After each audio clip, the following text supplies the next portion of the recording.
श्री कृष्ण कन्हैया लाल की जय। श्री निजानंद स्वामी की जय।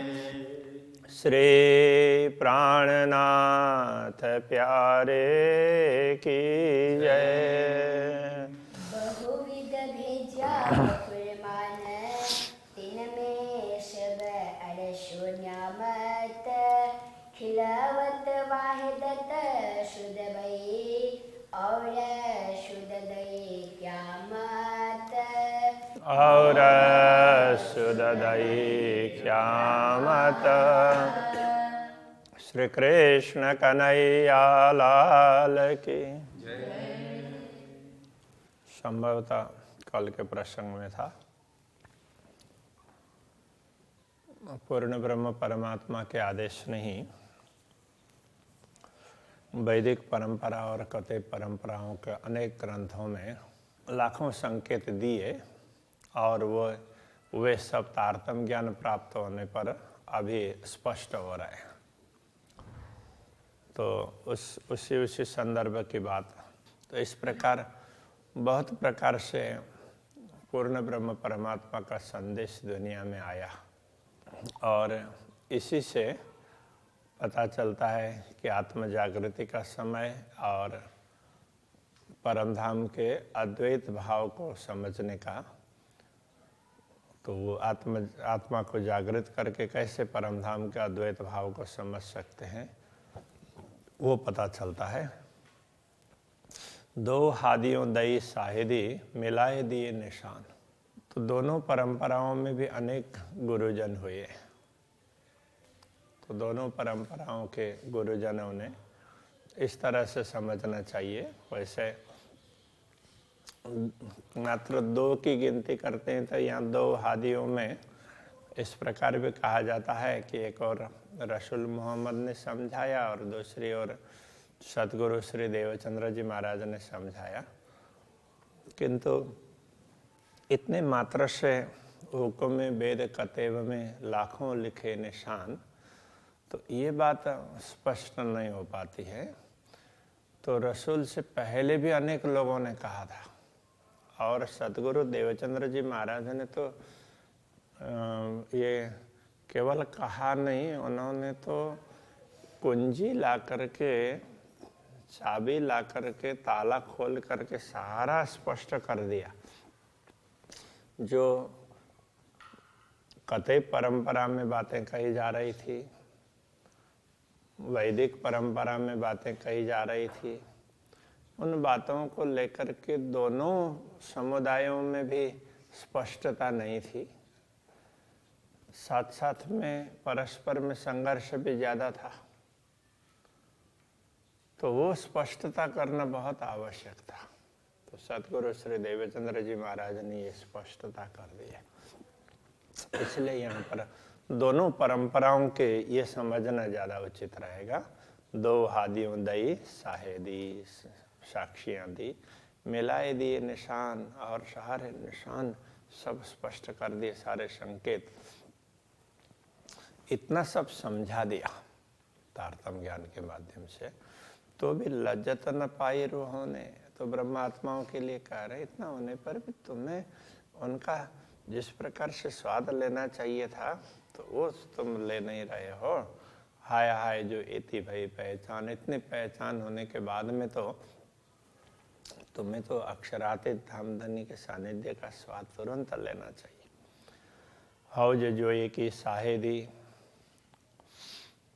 ताल की, यमुना जी की, उसकी भी साक्षी दी। और जिमी बाग जानवर, और जिमी बाग जानवर, तो वहाँ परमधाम की भूमि, बगीचे, पशु पक्षी वगैरह दई जुदी जुदी दो साहेदी। तो दोनों परंपराओं में अलग अलग तरीके से उनकी साक्षी समझाई गई है। और सतगुरु श्री देवचंद्र जी महाराज ने ये सारी बातें स्पष्ट कर दी। और आज दोनों परंपराओं की बातें तुलनात्मक रूप से भी समझाई जा रही है। तो भी दिल गला नहीं पत्थर, तुम्हारा दिल पत्थर की भांति बन करके ऐसा कठोर रहा कि अभी तक पिघला नहीं। दो अरस कहे दो हादियों, तो दोनों परंपराओं के गुरुजनों ने बताया है। और इसमें ये नेतृत्व के रूप में कहें तो अब कथे परंपरा में तो फिर रसूल को, और वैदिक परंपरा में सतगुरु श्री देवचंद्र जी महाराज की बात कर सकते हैं। तो वैसे सतगुरु श्री देवचंद्र जी महाराज ने तो सारे शास्त्र ही पूर्ण ब्रह्म परमात्मा की बातें स्पष्ट करने के लिए हैं, और उनकी वो तुम लोगों को साक्षी दे करके इसमें से तुम जागृत होकर के परम धाम का अनुभव करो। तो सारे शास्त्र तुम्हें पूर्ण ब्रह्म परमात्मा की साक्षी दे रहे हैं। तो उन्होंने तो दोनों प्रकार की सारी बातें समझाई है, इसलिए उनको केवल एक वस्तु में जोड़ना शायद सीमित उसमें रखेंगे। इसलिए दोनों परंपराओं के जो भी गुरुजन हुए हैं उस प्रकार की बात कर सकते हैं। कई अरसों की मोहलाता उन्होंने धाम की, परम धाम की महल मंदिर उन सब की चर्चा भी की है। कई अमरद और किशोर, कथे परंपरा में अमरद सूरत ऐसा कहा गया, और वैदिक परंपरा में किशोर स्वरूप, चिदादित्यम किशोरांगम, अभी तो बहुत पहले का श्लोक है। तो ऐसे किशोर स्वरूप की, युवा स्वरूप की, किशोर स्वरूप की बातें वेदों में भी युवा स्वरूप की बात आती है। तो इन सारी बातों को स्पष्टता की है। इस अरस सूरत का जाता, ये परमधाम के स्वरूप है और अखंड स्वरूप है। तो ऐसे अक्षरातीत धामधनी ने तो क्या किया, भेजिया बेशक दारू हयाती। तो वो हयात होने का मतलब सदैव जीवित होने का अनुभव करने वाले दवा भिजवाई ज्ञान की, तारतम ज्ञान की। तुम पे मेरे हाथ हबीब, तो मेरे वो हबीब तो परमात्मा के लिए कहा है, प्रियतम परमात्मा ने मेरे साथ ये भेजा है। इस प्रकार सतगुरु श्री देवचंद्र जी महाराज ने कहा। देखो, कथे परंपरा में अमृत सूरत की बात कही जाती है, और वैदिक परंपरा में किशोर स्वरूप की बात कही जाती है। हे ब्रह्मात्माओं, तो तुम अखंड परमधाम के ही हो, पूर्ण ब्रह्म परमात्मा के ही अंश हो। तो तुम्हें ये अनुभव करवाने के लिए पूर्ण ब्रह्म परमात्मा ने मेरे हाथ में ये चाबी बेच दी है। इस प्रकार से सतगुरु ने समझाया। ऐसा करके प्रहलाद जी कह रहे हैं किए 14 तबक मुर्दे जीवते, तुमको ऐसे किए तबीब, तुमको ऐसे वैद्य बना दिया। तबीब का अर्थ वैद्य, कि जिसमें 14 लोक, इस 14 लोक में कहने का तात्पर्य सारी सृष्टि, केवल 14 लोक की बात नहीं कर रहे हैं। ये पूरी सृष्टि ही एक प्रकार से परमात्मा के विषय में तो अचेत थी, पता ही नहीं था, तो मुर्दे की तरह से उनको जीवित कर दिया। कहने का तात्पर्य उनको समझा दिया कि पूर्ण ब्रह्म परमात्मा ऐसे है, तो वो मुर्दे को जीवित करना। तो तुमको ऐसे वैद्य बना दिया कि तुम्हारे कारण तो ये मरे हुए लोग भी जीवित हो जाएंगे। तो मुर्दे का जीवित होना कोई उसकी उस प्रकार की बात नहीं है। अचेत पड़े हुए ब्रह्म विषय में, परमात्मा के विषय में बिल्कुल भी ख्याल नहीं हो, ऐसे लोगों को पूर्ण ब्रह्म परमात्मा का स्वरूप समझा करके, उनकी लीलाएं, उन धाम सब समझा करके उनको सचेत कर दिया। इसको ही मुर्दे को जीवित करना कहा। न थी हिम्मत आप उठे कि सो तुम उठाए 14 तबक। इस दुनिया के लोगों को स्वयं ही जागृत होकर के पूर्ण ब्रह्म परमात्मा का अनुभव करने की हिम्मत नहीं थी, उनको पता ही नहीं था। इसलिए तो तुमने सबको उठा करके सचेत कर दिया और पूर्ण ब्रह्म परमात्मा का ख्याल करवाया। ऐसा किया बैठ ना सुत में, तुम्हें इनमें रही न सका। तुमने तो स्वयं को हम दुनिया में है नश्वर जगत में समझ करके भी इतना बड़ा काम किया, तुमसे इतना बड़ा काम करवाया है, इसमें कोई संदेह नहीं है।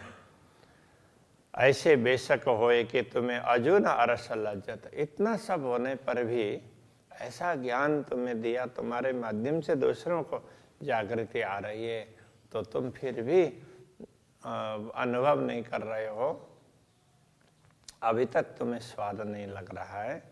इता मताले दिल में हाय हाय तुम्हें दर्दा भी न आवता। इतनी संपत्ति तुम्हें मिली तो ये समझने के बाद में तो तुम्हारे हृदय में पीड़ा होनी चाहिए कि पूर्ण ब्रह्म परमात्मा ने कितनी कृपा की हम पर, वो अहोभाव होना चाहिए।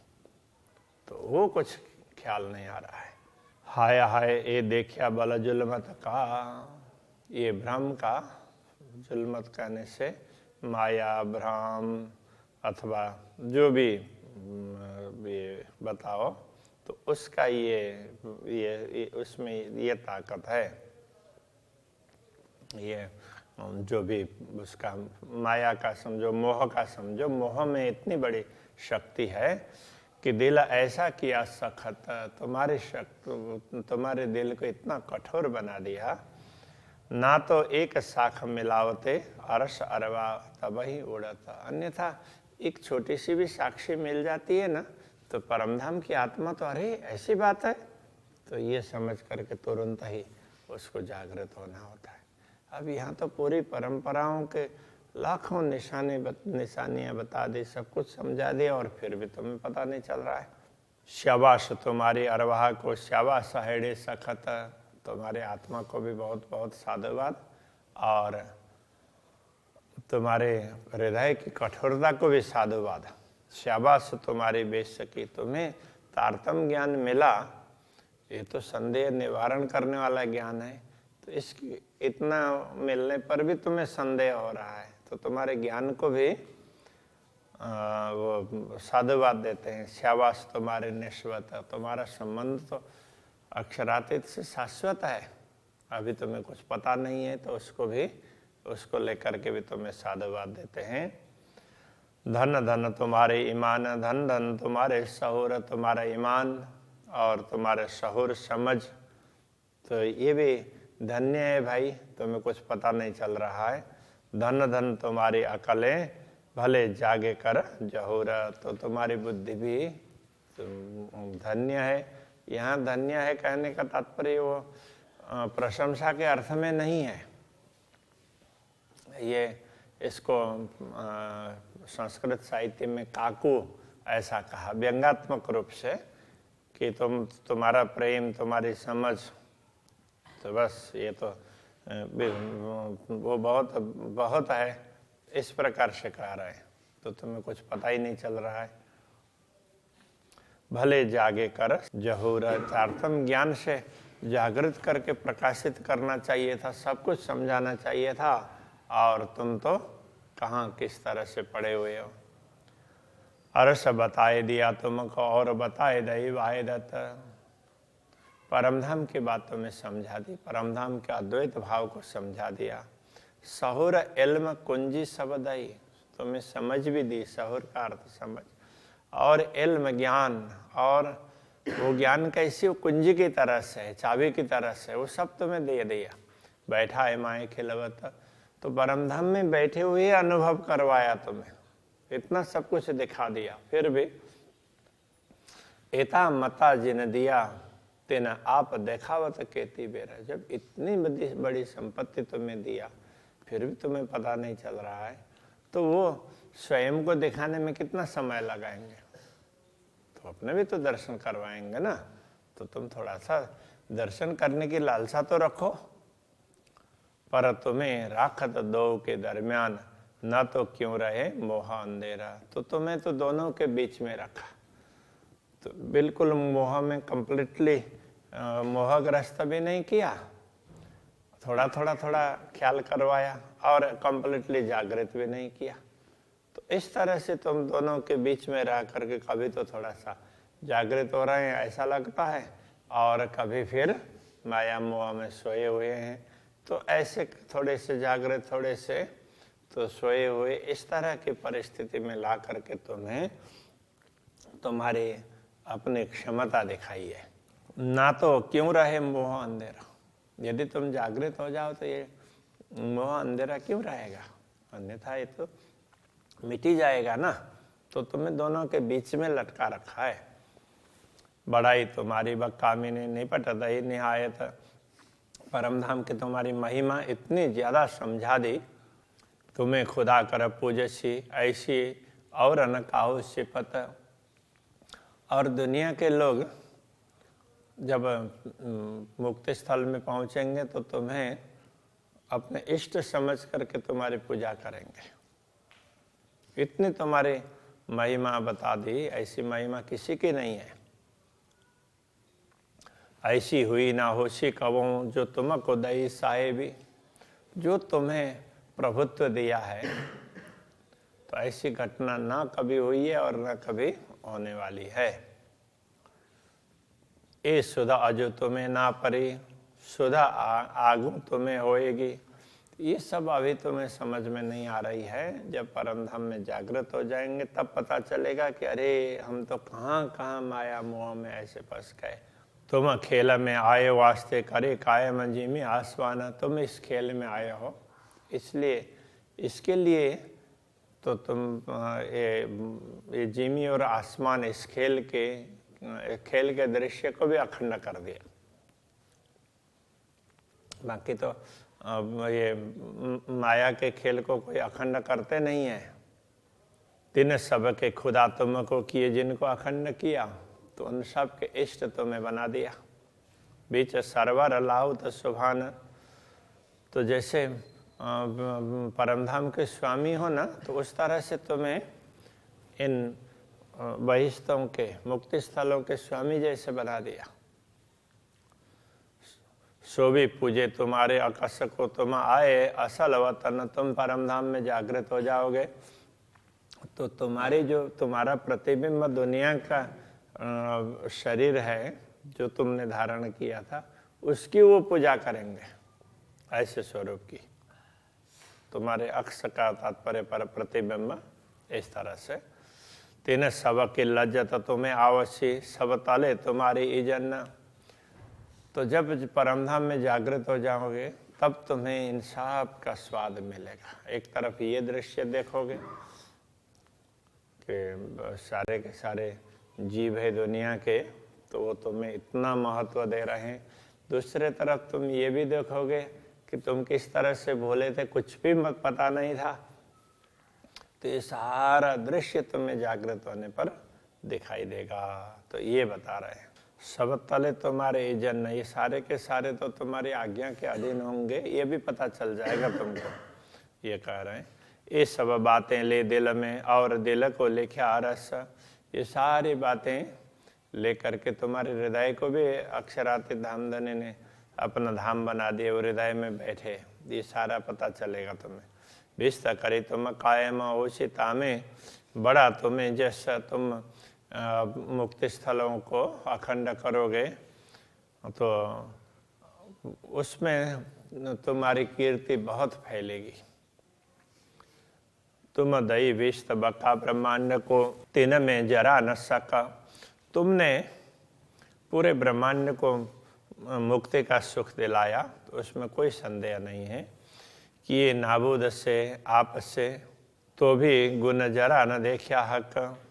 तो इस नश्वरता से तो तुम्हें अखंडता का बोध करवाया, तो फिर भी तुम्हें उस समय अक्षरातीत धामधनी के गुण ख्याल नहीं आए।